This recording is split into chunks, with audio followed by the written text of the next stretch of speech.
Over the past weeks, Ontario's judicial system has passed down rulings on several workplace deaths. Two directors of Numex Canada have been given jail time in addition to a $250,000 fine. Hydro One Networks has been fined for an incident that led to the death of a worker at the Hitchinbrook distribution station. And Swing and Scaff has been fined $350,000 for manufacturing and supplying a poorly maintained swing stage platform. The platform collapsed in 2009, sending 4 construction workers plunging 13 floors to their deaths. According to the 2013 Workplace Safety Insurance Board report, more than a quarter of workplace deaths occur in the construction sector. To discuss why this is happening and what we should be doing about this, we are joined by Patrick Dillon, Business Manager of the Provincial Building and Construction Trade Council of Ontario. Are these recent rulings a sign that the judicial system is taking notice of industrial deaths? I would hope that it's a small indicator that they may.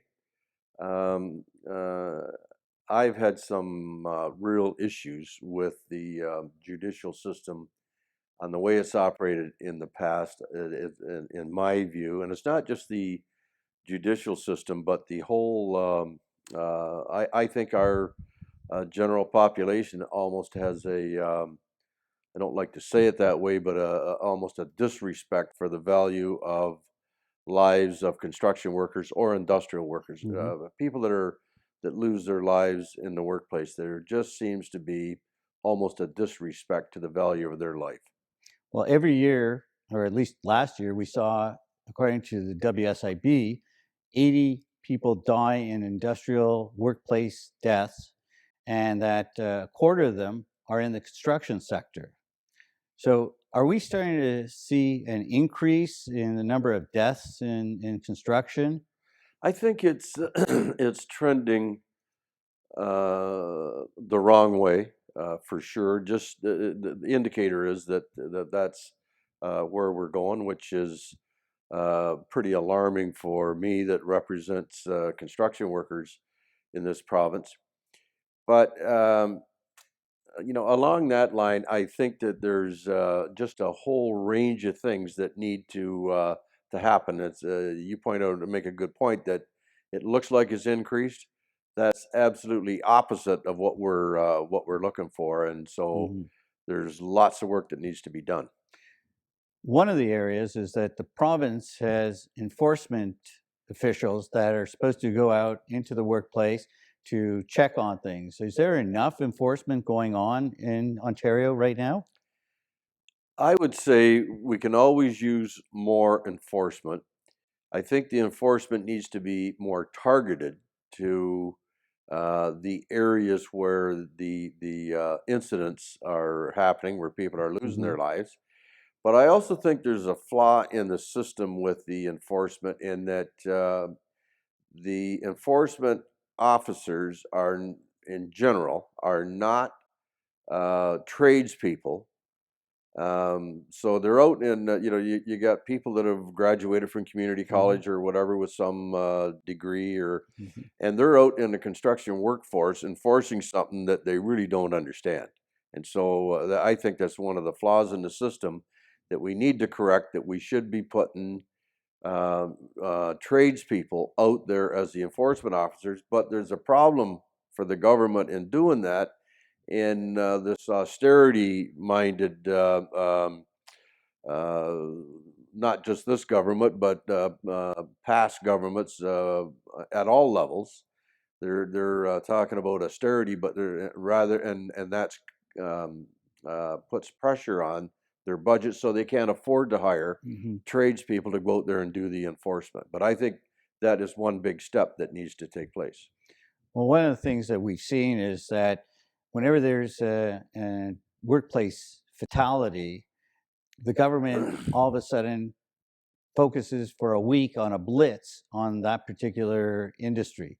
So when the Kipling scaffolding tragedy took place, we then saw a blitz on all scaffolding sites across Ontario. And then for the next 51 weeks, we got hit and miss. And so, is that type of approach going to really solve anything? Doing these No, blitzes? I mean, the blitz is better than nothing. But the fact is that if the blitz is caused by an incident, it's too late. So you have to be proactive with prevention, and I don't think that we are. And I think certainly one of the things that I'd like to chat a little bit about as we go maybe is back to the issue of the respect. It's not just the judicial system, but I think that generally in the population that there's less than the correct amount of respect there should be for the lives of workers. Now, just getting on the issue of safety training, is there enough training going on today to adequately prepare workers for the jobs that they're taking on? I think there's a gap that there could be more training if it got focused. I mean, if you look at the statistics from the former WSIB Hmm. statistics and the Ministry of Labor, their own statistics, you have a general idea where the incidents are taking place, and yet there's not a real focus on those areas. Um, there's always political concern, and Hmm. I'd like to park political concern for lives concern for particularly in our in any workplace actually. Now, do you think that the recent court decisions of, giving fines, 250,000, 180,000, 350,000, is that going to send a message to employers to get with the program and make sure that they're providing the safe workplaces that we need to have? My view of those fines is that they're just a number that the employer has to consider as a cost for doing business, and that is the wrong approach. If the employer clearly understood that if I die in his or her workplace, Mhm. that the person that owns that company could be in jail for 6 months, they would have a whole different view as to what goes on in the workplace. Now, I don't want to see employers going to jail. I want to see people living at the end of the day, at the end of their workday. Mhm. Now, the Ontario government, as a result of the Kipling tragedy, introduced and has established the chief prevention officer. What is his or her role in terms of ensuring a safer workplace? Well, the new prevention officer, and they set up a prevention council, which I sit on. Um, the job is to oversee safety. Hmm. That spun out of the Tony Dean report over Hmm. the Kipling Avenue tragedy.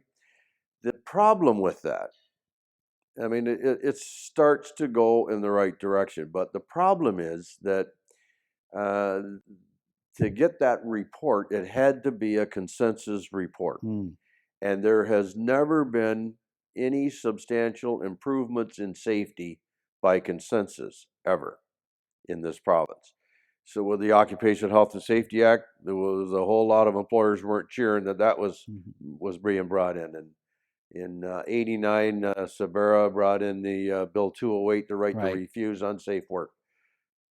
That was like the world was going to come to an end Hmm. when that happened, and so that's what we need. We need that kind of leadership, and we talk about this at the Prevention Council now. Is that you got the Dean report with 46 recommendations, and we're moving towards fulfilling those recommendations. But the real job in safety is to get beyond Dean to proactive prevention. Hmm. So that's the gap that we're starting to work on. Myself, I think the Prevention Council and the Chief Prevention Officer has an opportunity to move the yardsticks here. But you know yourself, in the bureaucracy of government, it is tough to get things done. So, So, speaking of getting things done, last question.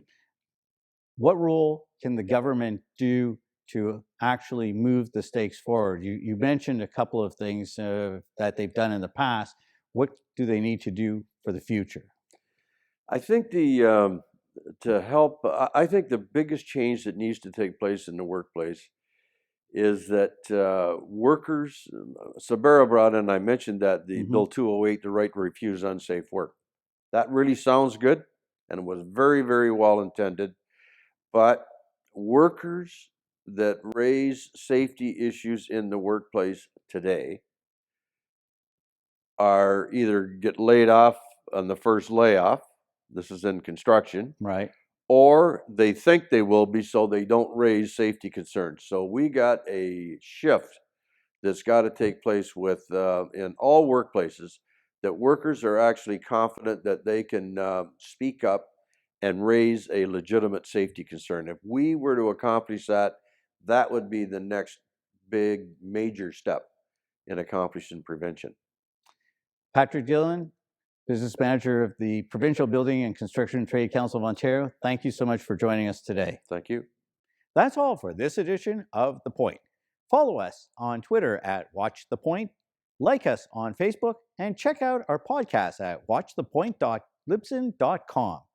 Starting on February 11th, watch us on Rogers Cable Channel 10 or 510 in HD. I'm Marcel Wieder. Thank you for joining us.